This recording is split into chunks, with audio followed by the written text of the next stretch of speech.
Hi everybody, this is the video for Unit 6. Um, this is my second time making the video. I started doing it and then I realized halfway through that I was not sharing the screen with it. So some of the words are already on the screen. You didn't just want to look at me for 20 minutes. Anyway, so what I'm doing is I'm going through the document called Just the Key Concepts 2019. This is on a post that was brought up earlier a couple weeks ago about the old review book outline. So if you can't find this document, just let Mr. Keel, Mr. Thompson, or I know, and we'll help you find this. So I'm just going over the Unit 6 information, which is from 1865 to 1898. So this first part is about the economic development during the time period of westward expansion. So you can see some of the things that I highlighted already. The first thing is improvements in mechanization. So what is going to help farmers to grow more plants during this time period? And we have things like the steel plow, the mechanical reaper machine. These are just new inventions that are going to make it a lot easier for farmers to grow and to till up the ground in the late 1800s. However, because they do that, they're able to grow so much food that there's a high supply of food, which means the price of food will go down. So in the long run, when all these farmers are doing this, it actually is going to hurt them in the long run. What also is hurting the farmers during this time period are railroad companies. Railroad companies know that farmers depend on the railroads to ship stuff to the east. And so the companies begin to charge really high prices to small farmers, knowing they have to go through the railroad companies. And so farmers begin to organize themselves, some more politically, some more economically. A political group is called the Grange. They go around and they try to lecture people about what railroad companies are doing. And economically, to try to combat the rebates that railroad companies are doing, farmers create co-ops. So rebates are when railroad companies basically say, if you're a big farmer, if you're a huge corporation farming, you get a cheaper price per pound of stuff to send to the east. So that means for small farmers, families, it's very expensive. So families started creating co-ops or cooperatives where they basically put all their food together, all the corn together, all the wheat together, and they sell it as one to the railroad company so they get those rebates. The government really wants to encourage people to move to the west as land out east is getting filled up and farmland is getting, in some cases, really hurt by the farming techniques of the time. The government wants people to move west to places in the Great Plains. And so we have things like the Homestead Act, which is going to encourage people to move to the west, plant on a farm, and live there for 5 or so years. And so we see this in places like Nebraska and Oklahoma with the Sooners. Many people are going to move to the west. This is going to lead to new open markets in North America. What also is going to help bring more people to the west is the transcontinental railroads. More people will be easily led out to the west. And also it makes it cheaper to ship the stuff that you make or produce or scavenge and bring it to the east. Because now instead of having to take a wagon and bring all of your food or all of your pelts to the east, now you can load it up on a railroad and it'll bring it to you. We also have new communication systems going on during this time. The telegraph is going to encourage communication from the Great Plains to the east to the west. And all this is going to lead to new economic growth. And now the Great Plains is becoming a commercial place for activity, places where you can buy and sell things and go to the west or to the east. And remember, as I'm going through this, you can always pause, rewind, fast forward, and you can go through whatever helps you with this. So socially and culturally, so by moving to the west, we have many people who move to the west for different reasons. You have people who go for mining. When they hear that there's gold in California and Colorado, thousands of people move to the West. Farmers move to the West looking for new opportunities through the Homestead Act. Ranchers move to places like Texas, and they use long drives to bring the cattle north to the railroads to bring out to the people. And as more people move to the West, many people begin to kill the buffalo who are in the Great Plains. They are going to try to send the buffalo pelts out east to the people there for clothing, for whatever they want. They even take sometimes the bones and they go and bring it to the east and grind it up and use it for fertilizer.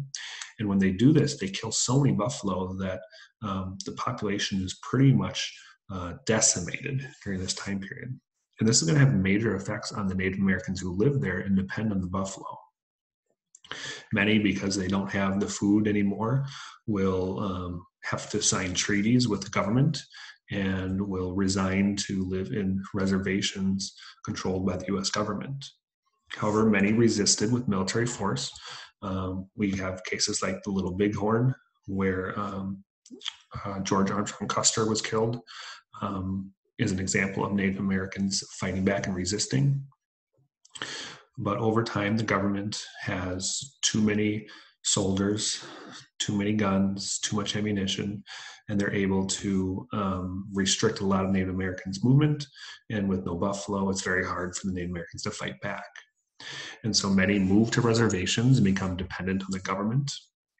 And over time, the government is going to try to take more and more land away from Native Americans, like through the Dawes Act. So I kind of drew it over here. So basically, there's a big square. Let's say this is the reservation from Native Americans. At one point, when they first got the reservation, any Native American could live anywhere on this land. The whole land was the property of the tribe. But now the government says we don't want to do that anymore. Now we want to split it up and say all this land is going to be divided up between families, and anything extra is going to be sold off to white Americans. So many Native Americans lose land because of that. Many are going to be faced with assimilation by going to schools out east. However, many Native Americans are going to do self-sustaining economic practices. There's going to be things like the ghost dance, where they're trying to keep their traditional culture. However, there would be many cases where Native Americans would lose their language, in some cases lose their traditional beliefs. The New South is also going through major changes. While there are some industrialization going on in the South, it's still traditionally an agricultural-based economy. It is changing, though. Now with slavery gone, sharecropping, tenant farming continues to be the primary economic activity. So remember, sharecropping is where a sharecropper works for a landowner, typically their former slave owner, and they borrow some of the land, some tools, some seed, and at the end of the year, they get to sell some of that food for their own money. However, because of the way the system is set up, most African Americans are set up in a cycle of debt. Politically and socially, African Americans are continuously on the bottom of the social hierarchy. The government in the South continues to do things like black codes and Jim Crow laws, which separate white and black people. And this is supported by the Supreme Court case Plessy versus Ferguson. There's more increased violence with lynching. And some African American civil rights activists will fight for gaining equality, like Booker T. Washington, who wants to gain economic prosperity first and then gain social equality. So that's going to take a long time. Whereas Webb Du Bois wants to gain social equality now.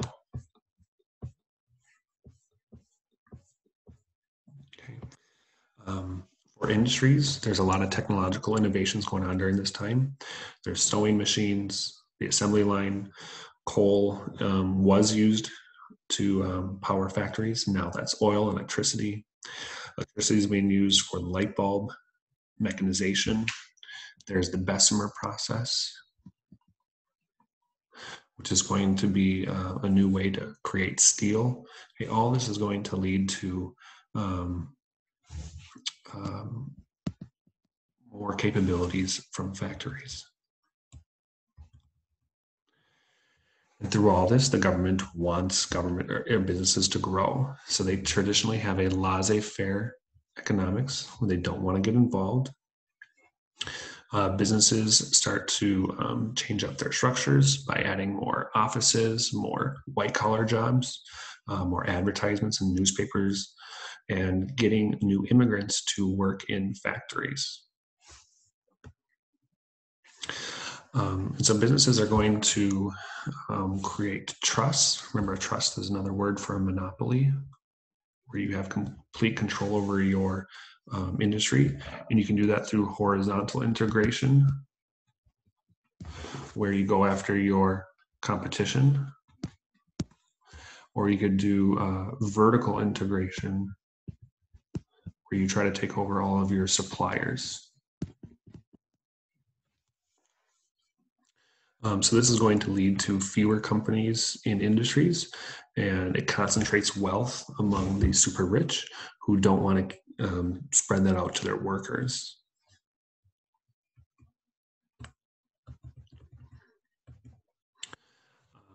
Now, in some cases for workers, things were pretty good. Real wages did increase, standards of living did improve. However, the gap between the rich and poor grew. The rich were making a lot of money, and the poor were making some more money, but very slowly over time. We have a lot of fight over wages and working conditions. We've talked about many different strikes, like the Pullman strikes, or the Haymarket affair with the bomb that went off. Labor unions are going to be continuously fighting for more rights. However, typically the government and police officers are going to side with business leaders in these fights. Industrial workforce expands, child labor increases, and as more immigrants come into the United States, they're going to join factories, and it's going to make it very difficult for labor unions to go on strike.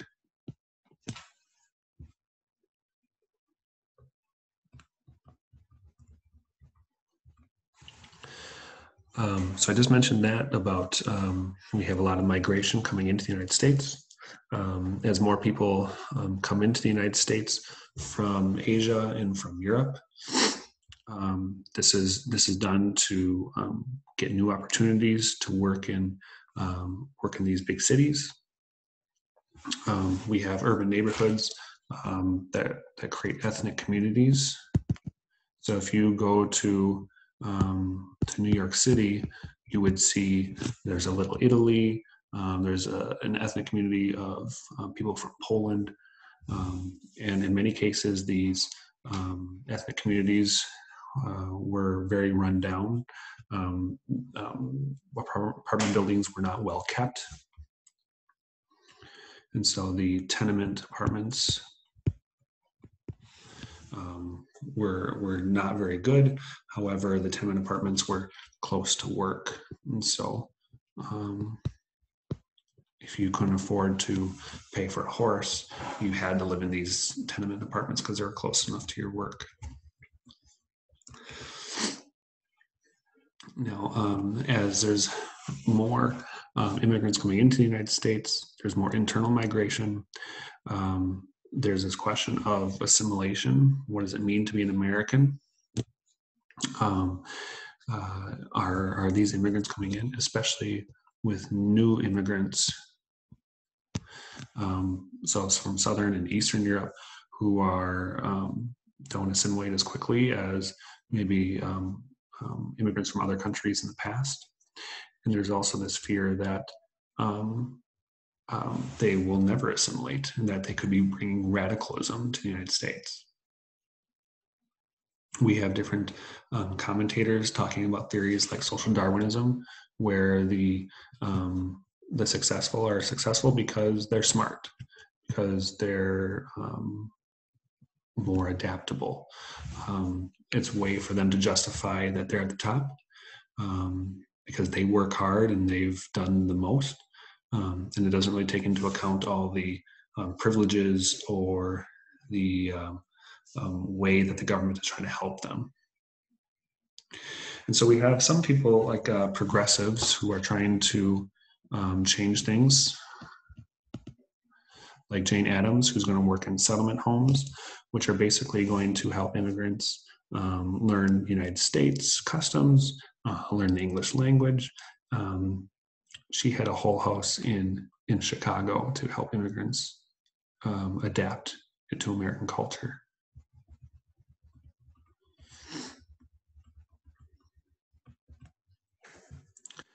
This is also going to lead to more women in work outside the home. Women working in factories, women working outside the home. And also going to lead to more leisure time with expansion of consumer culture. So we have more sports, we have more book publishers or magazine.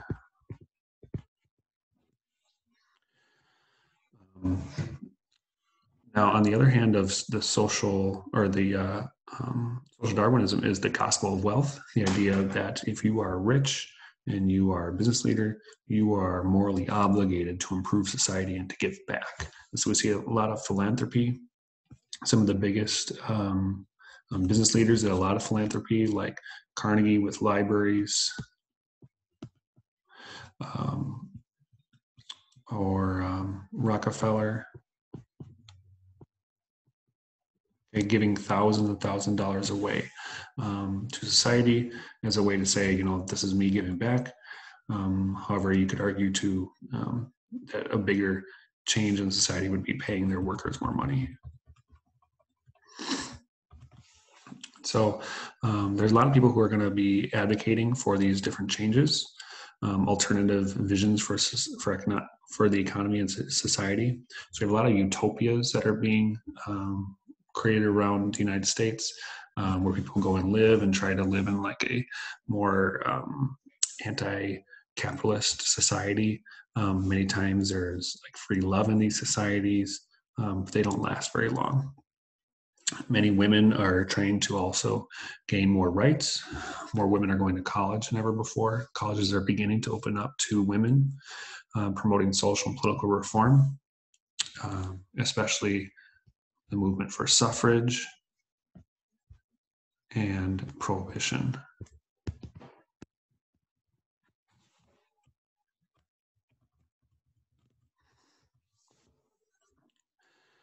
We talked about how the government is very involved with businesses, so I'm not going to go over that again.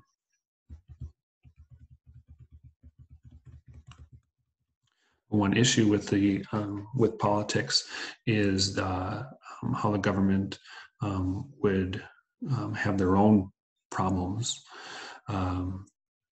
So one of which is, I'm going to start up at the top here. The Populist Party, they tried to get stronger governmental role in regulating the American system. So that's like laissez-faire. Populists want the people to have control. They feel like the government has too much control, or the government is not doing enough. They want to give the people more power. Business leaders have too much power. They want to give it back to the people. But down here, the political machines, this is like the boss system. I'm thinking Boss Tweed. Okay, you have kickbacks where political machines can keep money. We have bribes, election fraud, all done to keep political power. Looks like that's it for Unit 6. If you have any questions, please ask Mr. Keel, Mr. Thompson, or myself. But I think that's it for this video. Thank you.